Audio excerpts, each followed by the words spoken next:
Some really great advertising there. And Kres Harrington is with me in the studio right now. Kres, welcome. Yes. Kres, why do people go positively crazy about the Super Bowl in the U.S.? Simple, mass appeal factor. You know, because I remember myself being in high school, college time period, before I could even drink, one of the most memorable commercials for me was the Budweiser. I mean, we were in school to all of our friends saying, "What's up? What's up?" I mean, this was an ongoing thing, you know? So, and you have to really give credit to the advertisers because it really appeals to the entire family as a whole because of the elements all incorporated in the commercials themselves. So they're always a talking point at work, in school, on the street, and even for people who aren't even interested in football itself.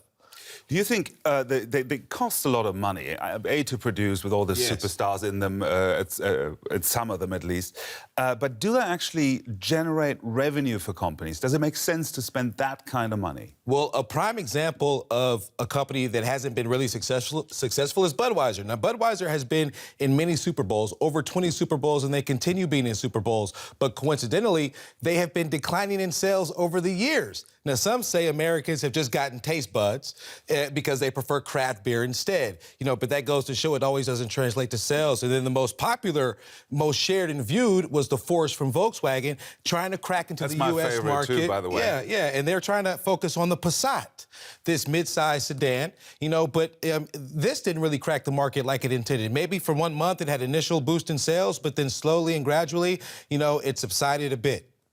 But, you know, spending money on ads, on TV ads in times of, you know, where social media and the internet gets much more money.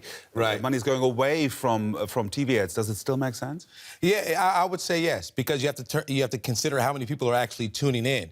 And, you know, what advertisers have been doing this year specifically is they've gotten a head start and they've gone online, started some buzz, generated, you know, people focused on the topic itself. So, you know, that it does pay off. I would say yes, definitely.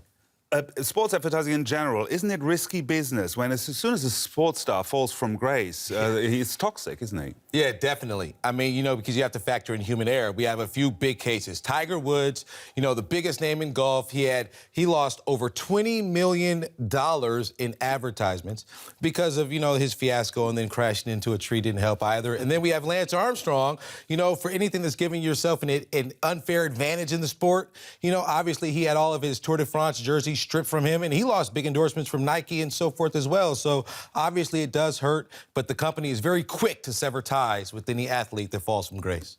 Kres Harrington there. Thank you very much for that insight. All right.